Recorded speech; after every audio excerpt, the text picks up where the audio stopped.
Sabi nila, ang ganda ay nakikita sa kalooban. Eh bakit sa kanya? Nasa pangalan na, nasa mukha pa. Ganda ka? Ganda yarn? Ito na, ang nagmamaganda at feeling diva. Ganda! Wanda! Yes, kahit anong problema ang ibato nyo sa akin, hindi nyo ko makikitang umiiyak. Hindi ko sinabing hindi ako iiyak. Hindi nyo lang makikita. Mga yes, friend, it's me, it's your girl DJ Ganda Wanda. Kasama nyo na dito sa 101.1 yes, FM para sa programang Chika ni Wanda. At ang chika sa akin, eto na nga. Halos araw-araw ka daw umiiyak dahil sa mga problema mo sa buhay. Oh, halika dito. Ano kita? Hug kita, dali. Hindi ko kayang lutasin ang problema mo, pero kaya kitang yakapin. Halika, malambot to. Wala diba? Sa kaliwat ka ng problema, minsan mapapaluhod ka na lang talaga at mapapatulo na lang ang iyong mga luha.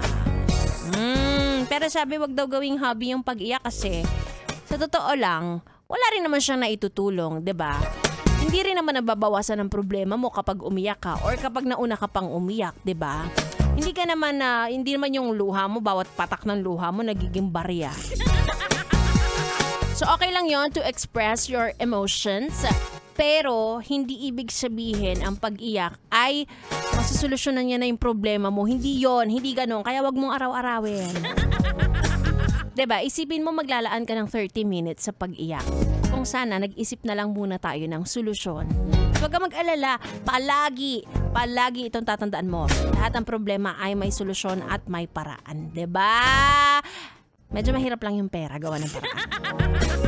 Totoo naman yan, diba? Medyo mahirap. Pero at least, meron pa ring paraan. Tsaka ito sinasabi ko, piliin nyo yung mga taong papakitaan nyo ng pag-iyak. Kasi yung iba, hindi talaga nakikisimpatya. Mukha lang silang nakikisimpatya sa harap ng mukha mo, pero kapag nakatalikod ka na, sila ang unang tatawa. Halala! Diba? Kaya piliin mo. Kasi ang pag-iyak ay pagiging vulnerable. Gusto mo bang makita ng iba na vulnerable ka? Ayaw mo kasi di mo nga kayang spell ang vulnerable. Anyways, ang gabi na naman ang binigay sa atin para sa mahaba-habang chikahan. Nagkasama niyo ako, Ganda Wanda. Sumamak na dahil lang hindi kasama sa usapan. Siyang pinagchichikahan na lang, hindi kasama sa GC.